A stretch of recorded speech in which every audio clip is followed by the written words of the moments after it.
ओम शांति। आज 9 तारीख के बाबा के महावाक्य हैं। आज बाबा कह रहे हैं कि गॉडली फैमिली का वंडरफुल प्लान कौन सा है। बाबा पूछ रहे हैं गॉडली फैमिली का वंडरफुल प्लान है बर्थ कंट्रोल करना।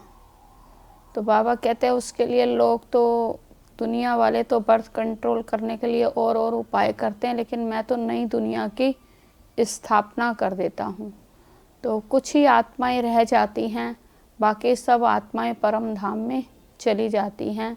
वॉइसलेस वर्ल्ड की स्थापना हो जाती है, अनेक धर्मों का विनाश हो जाता है, एक सत्य धर्म की स्थापना हो जाती है। फिर बाबा कह रहे विनाश के पहले ही तुम बच्चों को सतो प्रधान बनना है, अपना सब कुछ सफल करना है, कोई विक्रम नहीं करना, पढ़ाई पढ़कर होशियार बनना है, नंबर 1 में आना है। अमर लोक की स्थापना बाप ही करते हैं, जिसको वॉइसलेस वर्ल्ड कहा जाता है, जिसमें कोई दुख पाप आदि नहीं होता है। तो ऐसी दुनिया में हमें चलना है। जब ऐसी दुनिया की स्थापना हो जाती है तो फिर यही असली है गॉडली प्लान। तो इसी गॉडली प्लान की ही करामात है जो अपने आप ही ये परिवर्तन का कार्य हो जाता है। तो आज सार है मुरली का, मीठे बच्चे तुम अभी अमरलोक स्थापन करने के निमित्त हो। जहाँ कोई भी दुख वहाँ पाप नहीं होगा, वह है वॉइसलेस वर्ल्ड। प्रश्न है गॉडली फैमिली का वंडरफुल प्लान कौन सा है। उत्तर है गॉडली फैमिली का प्लान है फैमिली प्लानिंग करना, एक सत धर्म की स्थापना, अनेक धर्मों का विनाश करना। मनुष्य बर्थ कंट्रोल करने के प्लान बनाते हैं। बाप कहते उनके प्लान चल ना सके, मैं ही नई दुनिया की स्थापना करता हूँ, बाकी सब आत्माएं ऊपर अपने घर चली जाती हैं, बहुत थोड़ी आत्माएं ही रहती हैं। ओम शांति। यह घर भी है, यूनिवर्सिटी भी है और इंस्टीट्यूशन भी है। तुम बच्चों की आत्मा जानती है कि वह है शिव बाबा। आत्माएं हैं सालीग्राम, जिनका यह शरीर है। शरीर नहीं कहेगा हमारी आत्मा, आत्मा कहती है हमारा शरीर। आत्मा है अविनाशी और शरीर है विनाशी। तो अभी तुम अपने को आत्मा समझते हो। हमारा बाबा शिव है, वह है सुप्रीम फादर। आत्मा जानती है वह हमारा सुप्रीम बाबा भी है, सुप्रीम टीचर भी है और सुप्रीम गुरु भी है। भक्ति मार्ग में भी बुलाते हैं ओ गॉड फादर। मरने समय भी कहते हैं हे भगवान, हे ईश्वर। पुकारते हैं ना, परंतु किसकी बुद्धि में यथार्थ रीति बैठता नहीं है। फादर तो सब आत्माओं का एक हो गया, फिर कहा जाता है हे पतित पावन। तो गुरु भी हो गया, कहते हैं दुख से हमको लिबरेट कर शांति धाम में ले जाओ। तो बाप भी हुआ और फिर पतित पावन सतगुरु भी हुआ। फिर सृष्टि चक्र कैसे फिरता है, मनुष्य 84 जन्म कैसे लेते हैं, वह बेहद की हिस्ट्री ज्योग्राफी सुनाते हैं। इसलिए सुप्रीम टीचर भी हुआ। तो अज्ञान काल में बाप अलग, टीचर अलग और गुरु अलग होते हैं। यह बेहद का बाप, टीचर, गुरु एक ही है। कितना फर्क हो गया है। बेहद का बाप बेहद का वर्षा बच्चों को देते हैं, वह भी हद का वर्षा देते हैं। पढ़ाई भी हद की है। वर्ल्ड की हिस्ट्री ज्योग्राफी को तो कोई जानते ही नहीं हैं। तो ये किसको भी पता नहीं है लक्ष्मी नारायण ने राज्य कैसे पाया, कितना समय वह राज्य चला, फिर त्रेता के राम सीता ने कितना समय राज्य किया, यह कुछ भी नहीं जानते हैं। अभी तुम बच्चे समझते हो, बेहद का बाप आए हैं हमको पढ़ाने। फिर बाबा सदगति का रास्ता बताते हैं। तुम 84 जन्म लेते लेते पतित बन गए हो, अब पावन बनना है। यह है तमो प्रधान दुनिया। सतो रजो तमो में हर चीज़ आती है। यह जो सृष्टि है उनकी भी आयु है, नई सो पुरानी, पुरानी सो फिर नई होती है। ये तो सब जानते हैं। सतयुग में भारत ही था, उनमें देवी देवताओं का राज्य था, गौड़ गौड़ेज का राज्य था। अच्छा फिर क्या हुआ, उन्होंने पुनर्जन्म लिया। सतो प्रधान से सतो से रजो तमो में आए, इतने इतने जन्म लिए। भारत में 5000 वर्ष पहले जब लक्ष्मी नारायण का राज्य था तो वहाँ मनुष्यों की एवरेज आयु 125 या 150 वर्ष होती थी। उसको अमर लोक कहा जाता है। वहाँ अकाले मृत्यु कभी होती नहीं है। यह है मृत्यु लोक। अमर लोक में मनुष्य अमर रहते हैं, आयु बड़ी रहती है। सतयुग में पवित्र ग्रस्त आश्रम था, वाइसलेस वर्ल्ड कहा जाता है। अभी है विशेष वर्ल्ड। अभी तुम बच्चे जानते हो हम शिव बाबा की संतान हैं। वर्षा शिव बाबा से मिलता है। यह दादा व डाडा ग्रैंडफादर, वर्षा डाडे का मिलता है। डाडे की प्रॉपर्टी पर सबका हक रहता है। ब्रह्मा को कहा जाता है प्रजापिता। माना यहाँ पे बाबा ये क्लियर किया है, दादा माना ब्रह्मा बाबा और डाडा माना जो है वो शिव बाबा। तो सिंधी शब्द हैं ये। तो दादा पिता को कहते हैं और डाडा कहते हैं ग्रैंडफादर को, है ना। डाडा मीन्स दादा को।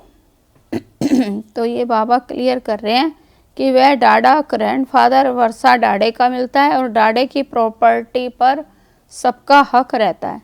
ब्रह्मा को कहा जाता है प्रजापिता ब्रह्मा, एडम।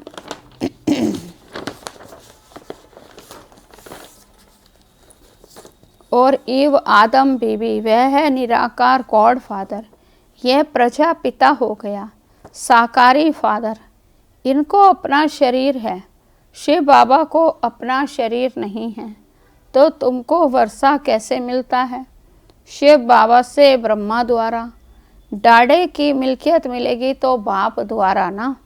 तो शिव बाबा से भी ब्रह्मा द्वारा तुम फिर मनुष्य से देवता बन रहे हो। मनुष्य से देवता किए करत ना लागी वार। किसने बनाया? भगवान ने। महिमा करते हैं ना ग्रंथ में, महिमा बहुत है। जैसे बाबा कहते हैं अलफ को याद करो तो बेबादशाही तुम्हारी है। गुरु नानक भी कहते हैं जब साहेब को तो सुख मिले, तो उस निराकार अकाल मूरत बाप की महिमा गाते हैं। वही साहेब को जपो तो सुख मिले, तो बाबा कह रहे उस निराकार अकाल मूरत की भी महिमा गाते हैं। बाप कहते हैं मुझे याद करो तो सुख मिले। अभी बाप को ही याद करते हैं। लड़ाई पूरी होगी, फिर लक्ष्मी नारायण के राज्य में एक ही धर्म होगा। ये समझने की बातें हैं। भगवानो वाच पतित पावन ज्ञान का सागर भगवान को कहा जाता है। वही दुख हरता सुख करता है। जब हम बाप के बच्चे हैं तो जरूर हम सुख में होने चाहिए। बरोबर भारतवासी सतयुग में थे, बाकी सब आत्माएं शांति धाम में थी। अभी तो सब आत्माएं याद आ रही हैं। फिर हम जाकर देवी देवता बनेंगे।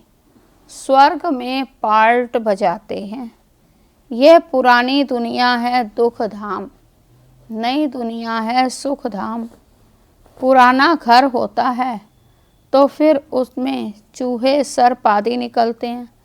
ये दुनिया भी ऐसी है। इस कल्प की आयु 5000 वर्ष है, अभी है अंत। गांधी जी भी चाहते थे कि नई दुनिया, नई दिल्ली हो, राम राज्य हो, परंतु ये तो बाप का ही काम है। देवताओं के राज्य को ही राम राज्य कहते हैं ना। नई दुनिया में तो जरूर लक्ष्मी नारायण का राज्य होगा।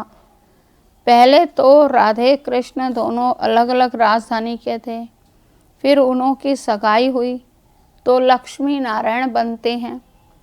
जरूर इस समय ऐसे कर्म करते होंगे। बाप तुमको कर्म अकर्म विक्रम की गति बैठ समझाते हैं। रावण राज्य में मनुष्य जो कर्म करेंगे वह कर्म विकर्म बन जाते हैं। सतयुग में कर्म अकर्म होते हैं। गीता में भी है, परंतु नाम बदल लिया, यह है भूल। कृष्ण जयंती तो होती है सतयुग में। शिव है निराकार परम पिता, कृष्ण तो साकार मनुष्य है। पहले शिव जयंती होती है, फिर कृष्ण जयंती भारत में मनाते हैं। शिवरात्रि कहते हैं। बाप आकर भारत को स्वर्ग का राज्य देते हैं। शिव जयंती के बाद है कृष्ण जयंती। उनके बीच में होती है राखी, क्योंकि पवित्रता चाहिए। शिव जयंती और कृष्ण जयंती के बीच में होती है राखी। ना जन्माष्टमी से पहले राखी आती है। तो पुरानी दुनिया का विनाश भी चाहिए। फिर लड़ाई लगती है तो सब खत्म हो जाते हैं। फिर तुम आकर नई दुनिया में राज्य करेंगे। तुम इस पुरानी दुनिया मृत्यु लोक के लिए नहीं पढ़ते हो। तुम्हारी पढ़ाई है ही नई दुनिया अमर लोक के लिए। ऐसा तो कोई कॉलेज नहीं होगा। अब बाप कहते हैं इस मृत्यु लोक का अंत है, इसलिए जल्दी पढ़कर होशियार होना है।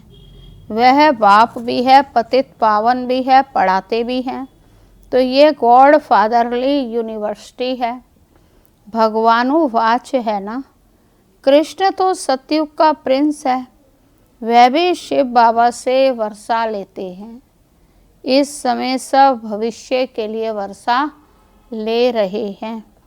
फिर जितना पढ़ेंगे उतना वर्षा पाएंगे, नहीं पढ़ेंगे तो पद कम हो जाएगा। कहाँ भी रहो पढ़ते रहो। मुरली तो विलायत में भी जा सकती है। बाबा रोज सावधानी भी देते रहते हैं। बच्चे बाप को याद करो, इससे तुम्हारे विक्रम विनाश होंगे। आत्मा में जो खाद पड़ी है वह निकल जाएगी। आत्मा 100% प्योर बननी है, अभी तो इम्प्योर है। भक्ति तो मनुष्य बहुत करते हैं। तीर्थों पर मेलों पर लाखों मनुष्य जाते हैं। ये तो जन्म जन्मांतर से चला आता है। कितने मंदिर आदि बनाते हैं, मेहनत करते हैं, फिर भी सीढ़ी उतरते आते हैं। अभी तुम जानते हो हम चढ़ती कला से सुख धाम में जाएंगे, फिर हमको उतरना है। फिर कला कमती होती जाती है। नए मकान का 10 वर्ष के बाद भपका जरूर कम हो जाएगा। तुम नई दुनिया सतयुग में थे, 1250 वर्ष के बाद राम राज्य शुरू हो गया। अभी तो बिल्कुल तमो प्रधान है। मनुष्य कितने हो गए हैं। पुरानी दुनिया खत्म हो गई है। वे लोग तो फैमिली प्लानिंग के प्लान बनाते रहते हैं। फैमिली प्लानिंग के प्लान बनाते रहते हैं, कितना मूंझते रहते हैं। हम लिखते हैं ये गॉड फादर का ही काम है। सतयुग में 9-10 लाख मनुष्य जाकर रहेंगे, बाकी अपने घर स्वीट होम में चले जाएंगे। ये गॉडली फैमिली प्लानिंग है। एक धर्म की स्थापना, बाकी सब धर्मों का विनाश होता है। ये तो बाप अपना काम कर रहे हैं। वह कहते हैं विकार में भल जाओ परंतु बच्चा ना हो। ऐसे करते करते होगा कुछ भी नहीं। ये प्लानिंग तो बेहद के बाप के हाथ में है। बाप कहते हैं मैं ही दुख धाम से सुख धाम बनाने आया हूँ। हर 5000 वर्ष बाद मैं आता हूँ, कलयुग के अंत और सतयुग के आदि में। अभी यह है संगम, जबकि पतित दुनिया से पावन दुनिया बनती है। पुरानी दुनिया का विनाश और नई दुनिया की स्थापना, यह तो बाप का ही काम है। सतयुग में था एक ही धर्म। ये लक्ष्मी नारायण विश्व के मालिक महाराजा महारानी थे, यह भी तुम जानते हो। ये माला किसकी बनी हुई है? ऊपर में है फूल शिव बाबा, फिर है युगल दाना ब्रह्मा सरस्वती। उन्हों की यह माला है जो विश्व को नरक से स्वर्ग और पतित से पावन बनाते हैं। जो सर्विस करके जाते हैं उन्हों की ही याद रहती है। तो बाप समझाते हैं ये सतयुग में पवित्र थे ना, प्रवृत्ति मार्ग पवित्र था, अभी तो पतित है। गाते भी हैं पतित पावन आओ, आकर पावन बनाओ। सतयुग में थोड़ी ऐसे पुकारेंगे। सुख में कोई भी बाप का सिमरण नहीं करते, दुख में सब सिमरण करते हैं। बाप तो है ही लिबरेटर, रहम दिल है, ब्लिसफुल है, आकर सबको मुक्ति जीवन मुक्ति देते हैं। बुलाते भी उनको हैं, आकर स्वीट होम में ले चलो। अभी सुख तो है नहीं, यह है प्रजा का प्रजा पर राज्य। सतयुग में तो राजा रानी प्रजा होते हैं। बाप बताते हैं तुम कैसे विश्व के मालिक बनते हो। वहाँ तुम्हारे पास अथाह अनगिनत धन रहता है। सोने की ईंटों के मकान बनते हैं, मशीन से सोने की ईंटें निकलती रहती हैं, फिर उसमें भी हीरे ज्वारों की जड़ित रहती है। द्वापर में कितने हीरे थे जो लूट कर ले गए, अभी तो कुछ सोना दिखाई नहीं पड़ता। यह भी ड्रामा में नूंद है। बाप कहते हैं मैं हर 5000 वर्ष के बाद आता हूँ। पुरानी दुनिया के विनाश के लिए एटॉमिक बॉम्ब आदि बने हैं। यह है साइंस। बुद्धि से ऐसी ऐसी चीज़ें निकली हैं जिससे अपने ही कुल का विनाश करेंगे। ये कोई रखने के लिए थोड़ी बनाते हैं, ये रिहर्सल होती रहती है। जब तक राजधानी स्थापन नहीं हुई है तब तक लड़ाई नहीं लग सकती। तैयारियां तो हो रही हैं, उसके साथ नेचुरल कैलेमिटीज़ भी होगी, माना विनाश की तैयारियां तो हो रही हैं। इतना साइंस से एटॉमिक बॉम्ब्स का निर्माण किया जा रहा है, तो बाबा कह रहे फिर नेचुरल कैलेमिटीज़ भी होगी, इतने आदमी होंगे ही नहीं। तो अब बच्चों को इस पुरानी दुनिया को ही भूल जाना है, बाकी स्वीट होम स्वर्ग की बादशाही को याद करना है। जैसे नया घर बनाते हैं तो फिर बुद्धि में नया घर ही याद रहता है। अब भी नई दुनिया की स्थापना हो रही है। बाप है ही सर्व का सद्गति दाता। आत्माएं सब चली जाएंगी, बाकी शरीर यहाँ ख़त्म हो जाएंगे। आत्मा पवित्र बनेगी बाप की याद से। पवित्र जरूर बनना है। देवताएं पवित्र है ना, उन्हों के आगे कब बीड़ी तंबाकू आदि नहीं रखी जाती है। वह वैष्णव हैं, देवताओं के आगे ये सब चीज़ें कभी नहीं चढ़ती हैं। वैष्णव है, विष्णुपुरी कहा जाता है ना, वह है ही वॉइसलेस वर्ड। तो ये है विशेष वर्ड। अब वॉइसलेस वर्ड में जाना है, बाकी थोड़ा समय है। ये तो खुद भी समझते हैं ना, एटॉमिक बॉम्ब से सब खत्म हो जाएंगे। लड़ाई तो लगनी ही है। बोलते हैं हमको कोई प्रेरणा करने वाला है जो हम बना रहे हैं। जानते भी हैं अपने कुल का विनाश हो रहा है, परंतु बनाने बिगड़ रह नहीं सकते। शंकर द्वारा विनाश, यह भी ड्रामा में नूंद है।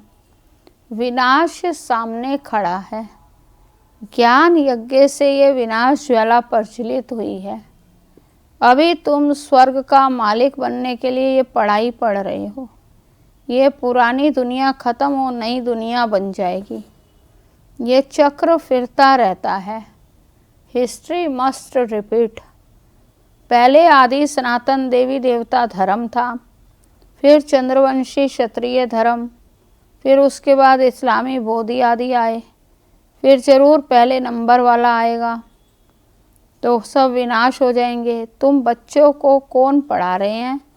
वह निराकार शिव बाबा, वही शिक्षक है, सतगुरु है। आने से ही पढ़ाई शुरू करते हैं।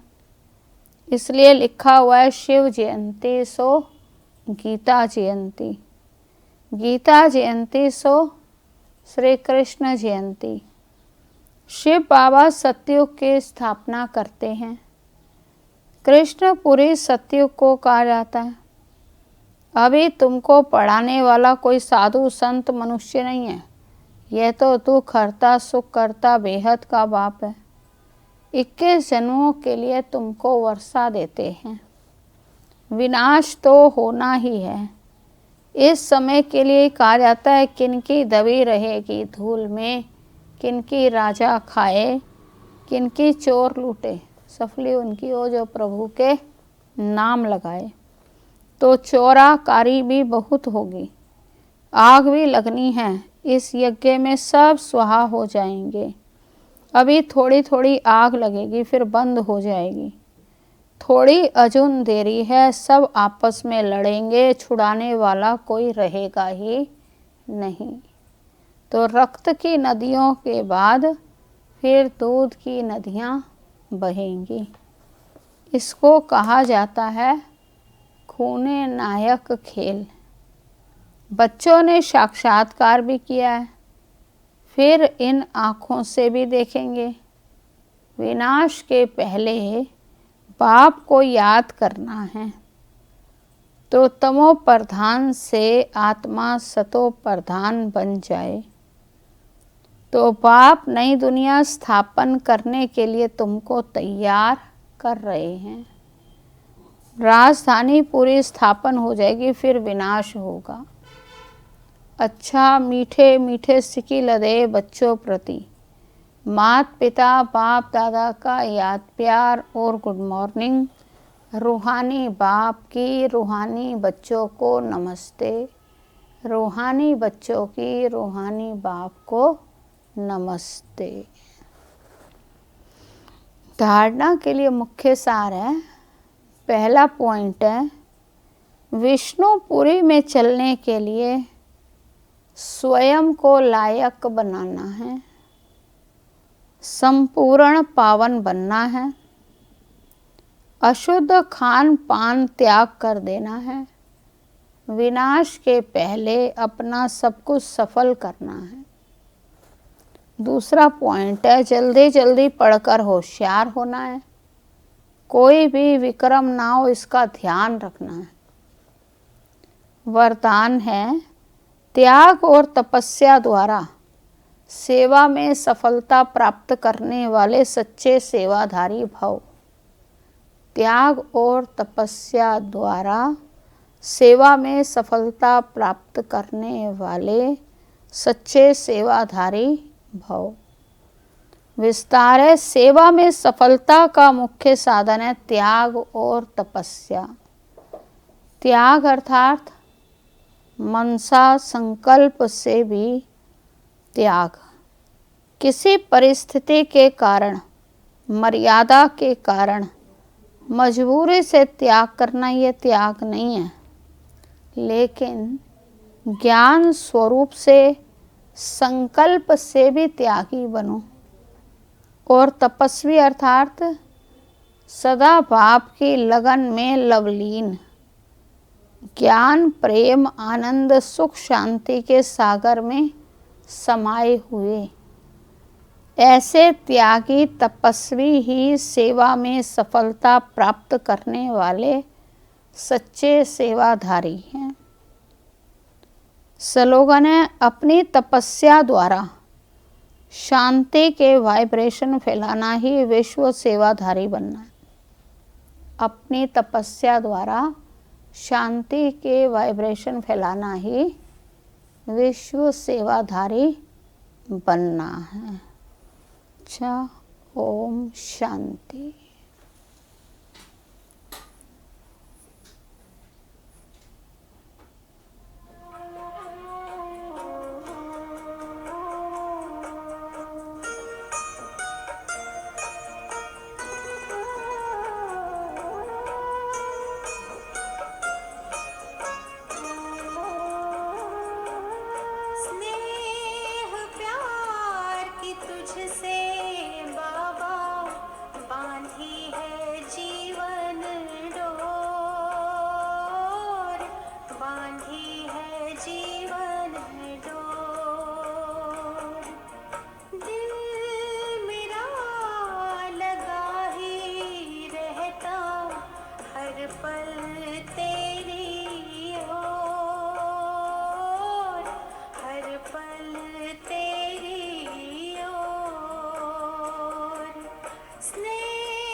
खुशियों के नाचे मोर।